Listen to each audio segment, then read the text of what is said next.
Si l'on a tendance à penser que les xénomorphes sont des spécialistes des frappes rapides, des embuscades, et représentent des créatures plutôt fragiles lors des combats ouverts, alors ce spécimen devrait vous faire changer d'avis.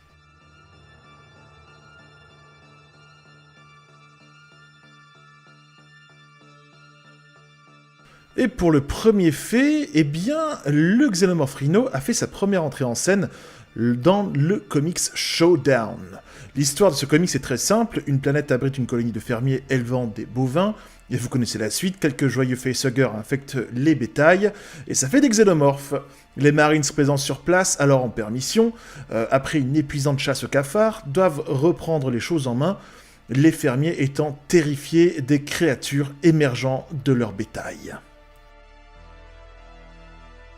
Et on va parler un petit peu de la créature en elle-même. Dotée de puissantes cornes et de plaques de blindage épaisses, le Xenomorph Rhino ou Bull Alien est le char tigre des ruches aliens. Puissant, féroce, il peut aisément enfoncer les formations ennemies, créant ainsi des brèches dans lesquelles les autres xénomorphes s'engouffreront.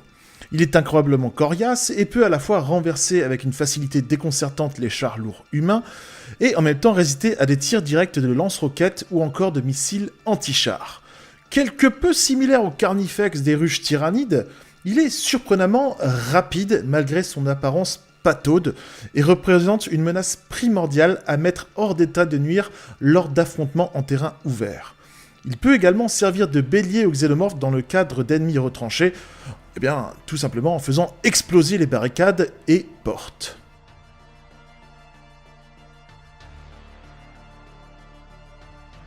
Alors concernant la place de la créature au sein des ruches, c'est pas très clair. Alors, on sait que pour avoir un xénomorph rhino ou taureau, il faut qu'un facehugger féconde une créature qui ressemble à un taureau ou un rhinocéros, c'est logique. Après, la place de la bestiole en elle-même, on sait qu'elle se situe au-dessus des drones et des guerriers, et juste en dessous de la reine et des prétoriens. Néanmoins, le comics Alien Ice Storm le présentera en tant que gardien de la reine. Ça voudrait dire qu'il serait quasiment au même niveau qu'un prétorien. Et arrêtons-nous un petit peu sur ce comics. Dans celui-ci, Bishop, notre androïde favori, mène une mission sur une lune en pleine terraformation. Après être tombé sur une horde de xénomorphes, et bien entendu sur le xénomorph Rhino, il découvrira rapidement que la bestiole est insensible aux projectiles militaires classiques et aussi aux lance-flammes. Bishop reprendra les choses en main en décidant de neutraliser le monstre en le gelant, utilisant les canons à glace des machines de terraformation. L'action de l'androïde intrépide permit à son équipe de neutraliser et détruire la ruche, ainsi que sa reine. Belle vengeance sur une reine de la part du Bishop, après sa première rencontre plutôt déchirante. Alors oui, les calamars, j'en profite pour arrêter la vidéo à ce point si bien précis, puisque certains d'entre vous doivent être en train de dire « attends, Xeno, tu parles de Xenomorph Bull ou du Xenomorph Rhino ?» Je parle des deux en fait, puisque les deux sont extrêmement similaires, donc j'ai fait un petit peu un agglomérat, voilà. Pour moi, Xenomorph Rhino et Xenomorph Bull, peu importe le média, ça reste sensiblement la même chose. Voilà. Et quelle magnifique transition, puisque je vous parlais, du Xenomorph Rhino, qui fit une apparition remarquée dans l'épouvantable Alien Colonial Marines. Dans le jeu, le monstre porte bel et bien le nom de Alien Rhino. Il présente un crâne imposant et blindé, des cornes, et présente sensiblement les mêmes attributs que son congénère taureau.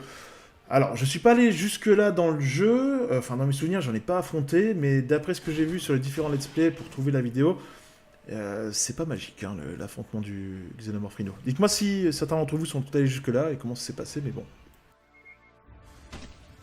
Et voilà les petits calamars, c'est la fin de cette vidéo, j'espère qu'elle vous aura plu, n'oubliez pas de partager, liker, commenter, abonnez-vous. Et aussi, je tenais à vous faire une petite annonce concernant la chaîne, puisque si vous vous souvenez de Mega, la fameuse BD de Salvador Sanz, publiée par les éditions Il Latina, sachez que on a repris contact avec Il Latina, qu'on prépare un petit truc qu'on va vous présenter dans les semaines à venir concernant la sortie du deuxième tome de Mega. Donc ça va arriver dans les prochaines vidéos, je vous en parlerai plus concrètement. Donc voilà, tenez-vous prêts. Et par rapport au tyrannide, j'allais dire, au Xenomorph Rhino, ou taureau, peu d'infos dessus, mais je tenais quand même à le faire parce que j'aime bien. Il y a un petit côté justement Carnifex qui est un petit peu bourrin, voilà, qui déteint un peu avec enfin qui dénote un peu par rapport à l'attitude du xénomorphe, qui sont plutôt insidieux, machin, enfin voilà, bref. Dites-moi ce que vous en avez pensé en tout cas, on en discute dans les commentaires, et on se donne rendez-vous pour une prochaine vidéo. Bise les calamars.